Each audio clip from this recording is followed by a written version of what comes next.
Então faz 2 anos, meus amigos e eu tentamos ficar no parque depois do horário de fechamento.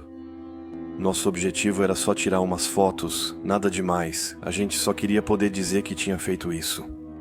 Sim, a gente simplesmente foi de banheiro em banheiro, de canto em canto, e conseguiu ficar lá. Quando fecharam os portões, a manutenção iniciou o trabalho. Ficamos surpresos por não sermos pegos. Foi estranho, considerando o quanto a Disney preza pela segurança. Nossos corações batiam forte enquanto nos escondíamos atrás de uma lápide perto da mansão assombrada. Vimos que era verdade, os nomes da equipe Disney estavam gravados em cada uma delas. Então, acabamos criando coragem e começamos a rondar por ali, sempre tomando cuidado para não sermos vistos.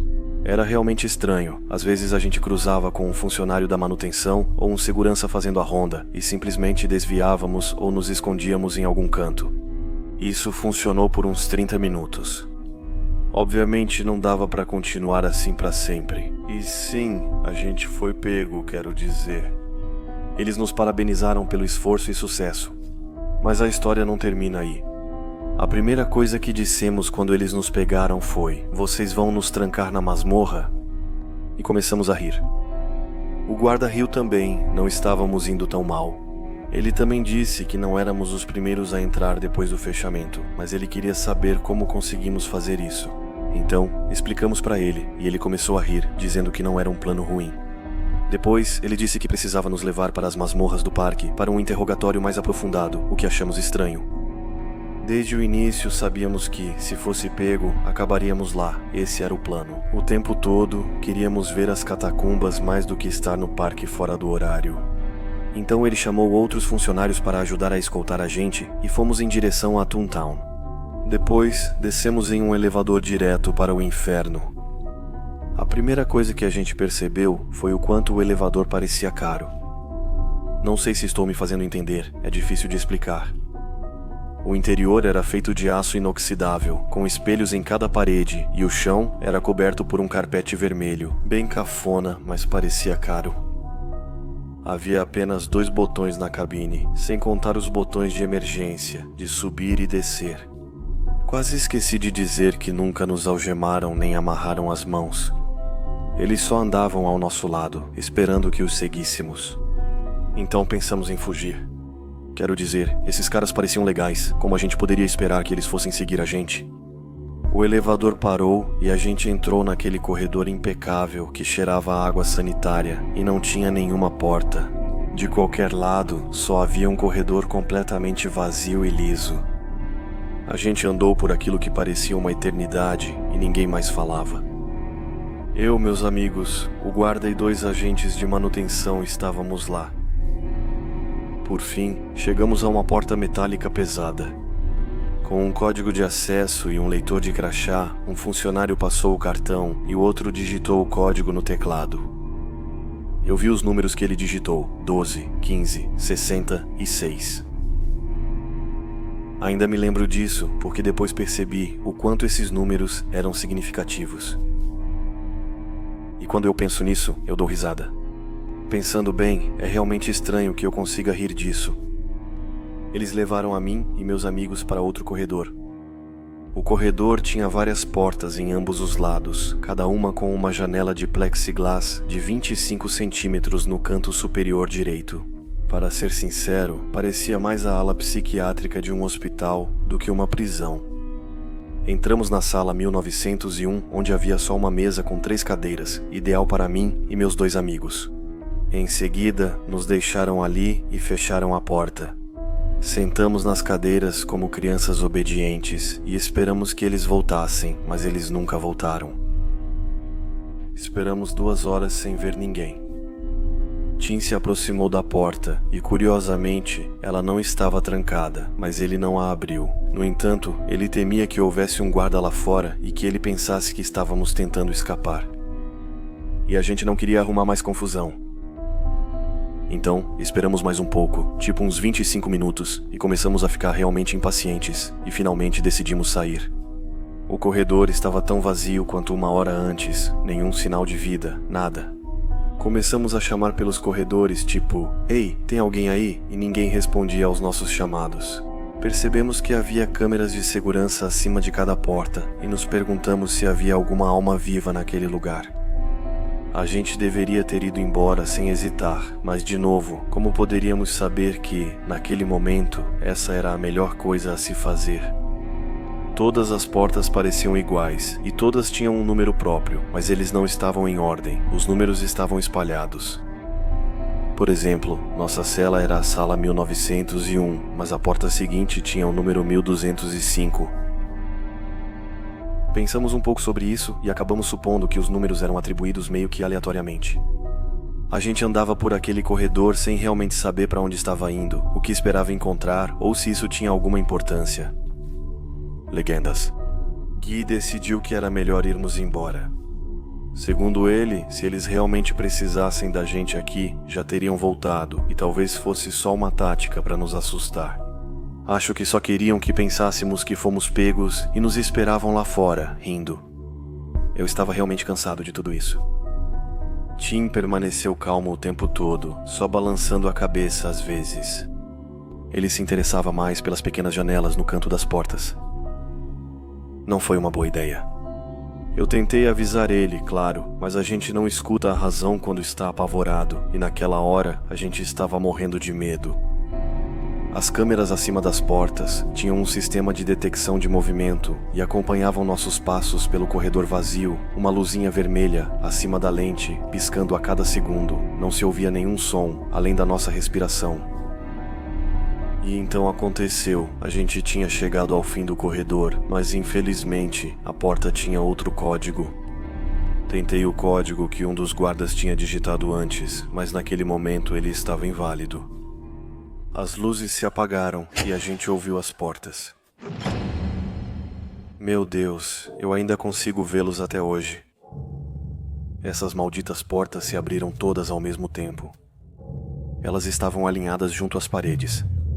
Elas fizeram um rangido e depois um grande estrondo, como se batessem com força na parede atrás delas.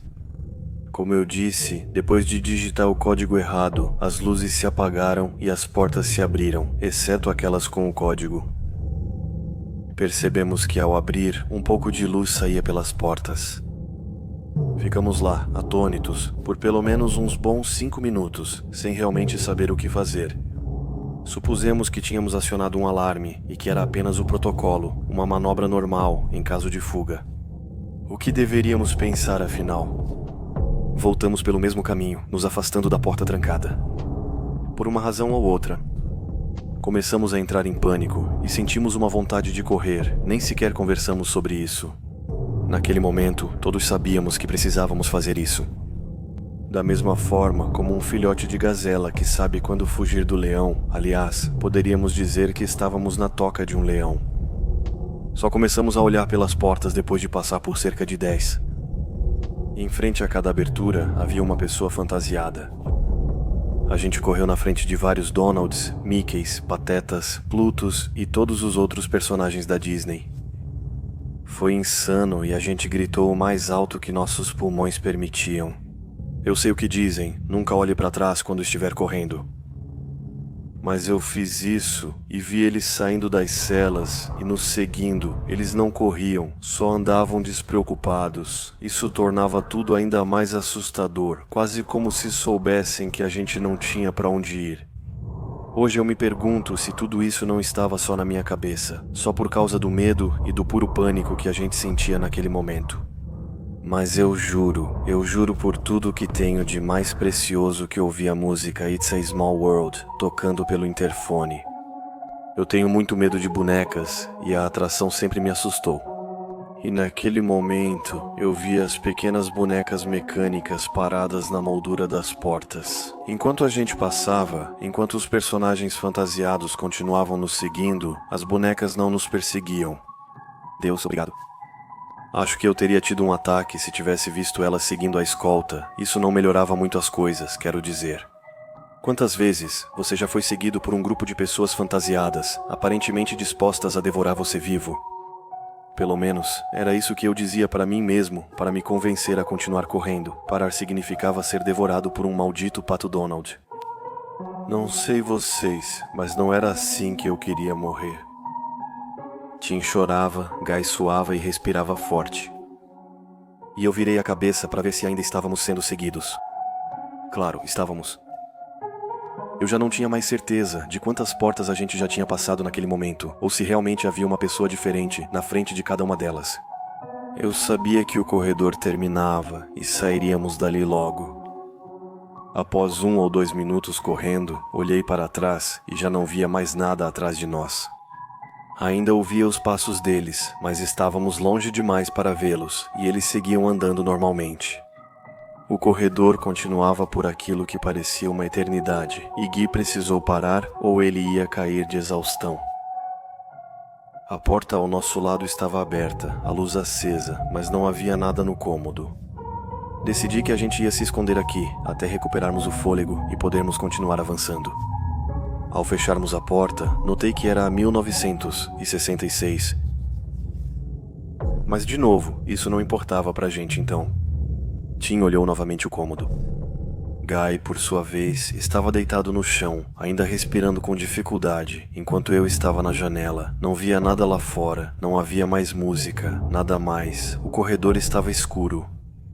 Minsa era difícil ter certeza, mas acho que eu poderia ter visto formas, sombras, qualquer coisa, então continuei olhando. Após 15 minutos, Guy disse que podia ir embora.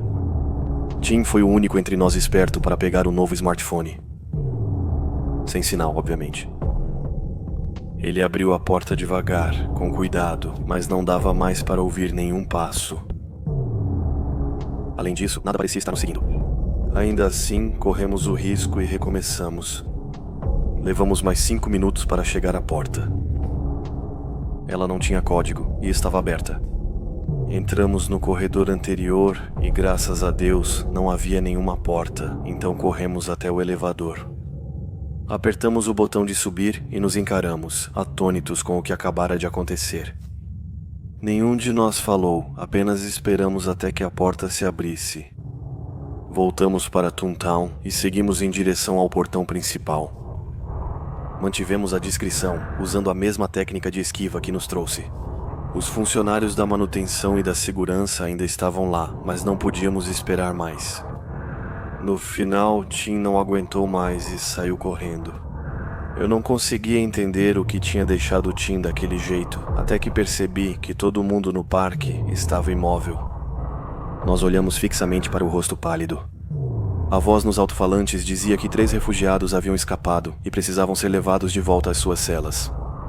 Tim foi imediatamente recapturado. Personagens fantasiados apareceram, seguidos por sombras, funcionários e guardas. Todos corriam atrás de nós. Depois, eu já não enxergava direito, mas podia imaginar o tapa escorrendo da cara deles. Ele queria que a gente voltasse lá para baixo. A gente tinha escapado, e eles estavam furiosos. O portão estava bem perto. O mais assustador era o silêncio total. Só ouvíamos a voz no interfone, sem ruídos de fundo ou sons dos funcionários. Mesmo naquele momento, enquanto corríamos pelas nossas vidas, os personagens, funcionários e guardas, nenhum deles falou uma palavra sequer com a gente. Ninguém gritava, ninguém mandava a gente parar. Nada além do barulho dos nossos passos e às vezes Guy, que ofegava. Após passar pelo portão principal do parque, seguimos correndo até o estacionamento. O carro não estava mais lá e a gente ficou parado ali sem saber o que fazer. Continuamos a pé pela estrada por vários quilômetros, parando às vezes para recuperar o fôlego. Continuamos até chegar a um pequeno posto de gasolina, onde Tim conseguiu chamar um táxi. Ele nos levou de volta ao hotel, onde estávamos hospedados, pagamos a corrida e cada um voltou para seu quarto. Finalmente, no dia seguinte, recebemos uma ligação da recepção do hotel e fomos até lá embaixo. Havia policiais nos esperando. Eles nos disseram que nosso carro tinha sido guinchado e tivemos que pagar a multa. Eles não nos pediram mais nada e nós não nos preocupamos em contar à polícia o que tinha acontecido com a gente na noite anterior.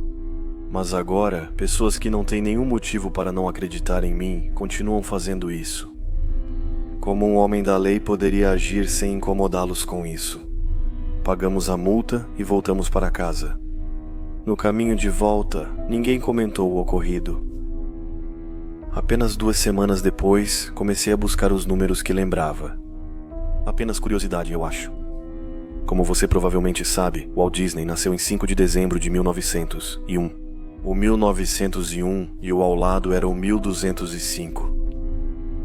Ele morreu em 15 de dezembro de 1966. Esse era o código que o funcionário tinha digitado para nos levar ao corredor principal. Que coincidência estranha. Eu pensei, será que tudo o que vimos é realmente real? Isso eu não sei. Talvez a imaginação tenha nos enganado, pois estávamos cansados. Era mais ou menos 1 hora da manhã quando a gente fugiu, então era bem possível que fosse isso. Mesmo assim, eu nunca vou esquecer, e uma coisa é certa, depois disso, nunca mais voltei a Disney.